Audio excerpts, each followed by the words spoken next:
Hello, नमस्कार सगळ्यांना. आजची रेसिपी कोंबडी वड्याची भाजणी. आता मी इथं तांदूळ घेतलं 1 किलो. छान त्याला साफ करून ओल्या फडक्याने पुसून घेतलं आहे. त्यानंतर हा बारीक गॅसवरती मंद आचेवरच भाजायचं आहे. जास्तही गरम आहे, नॉर्मल गरम झाला पाहिजे.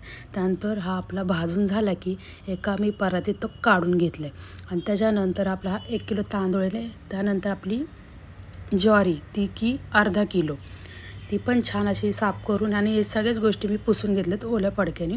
तर ती पण आपली इकडून तिकडून अशी छान अशी परतून म्हणजे भाजून घ्यायची. आणि ती पण भाजून झाली की ती पण परातीमध्ये त्याच्यावरच काढून घ्यायची तांदळापाशी.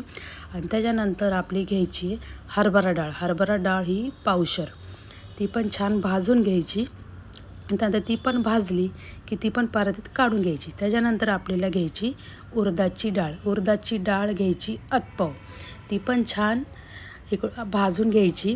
ती पण भाजून झाली की ती पण आपल्या परातीत काढून घ्यायची. त्याच्यानंतर आणि आपली घरातली नॉर्मल वाटी असते, त्या वाटीने 1 वाटी पोहा घ्यायचा, तो पण भाजायचा. त्याला काही वेळ आहे, 1 मिनटं खूप झाला, तो 1च मिनटं परतून लगेच पोहा काढून घ्यायचे.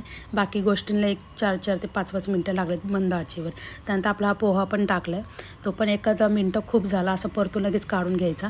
त्याच्यानंतर आपले येतील त्याच्यामध्ये जे आपण आता ते काय काय वापरणार आहे ते एक आपलं नॉर्मल घरात नाश्त्याला आपण जो चम्मच वापरतो ते, तर बडीशेप आहे 2 चम्मच, धने 2 चम्मच, जिरा 2 चम्मच आणि मेथीदाणा आहे तो 1च चम्मच आणि ओवा आहे तो 1च चम्मच. हे पण खरपूस छान भाजून घ्यायचं, असं वास आला पाहिजे त्याचा छान. त्यानंतर हे पण भाजून झालं की ते पण त्याच्यावर काढून घ्यायचं. आणि नॉर्मल आपली ही भाजणी कमीत कमी ही 2 किलोची होते आणि खूप छान होते. त्यानंतर ही पूर्ण थंड झालं की गिरणीमध्ये दळायला द्यायची. त्यानंतर हे पण भाजलेलं मी काढून घेतले. हे छान मिक्स करून घ्यायचं. पूर्ण हे 1 दिवस थंड होऊन द्यायचं. त्याच्यानंतर ती गिरणीमध्ये दळायला द्यायचं. आणि बघू शकता हे किती छान दिसतं आणि एकदम वास मस्त सुटला आहे त्याचा. आणि नक्कीच आवडले की चॅनलला फॉलो, लाईक नक्कीच करा, चॅनलला सबस्क्राईब करा. आणि पुढची रेसिपी नक्कीच आहे कोंबडी वड्याची, तर बघायला विसरू नका. आवडले की नक्की लाईक करा. Bye bye.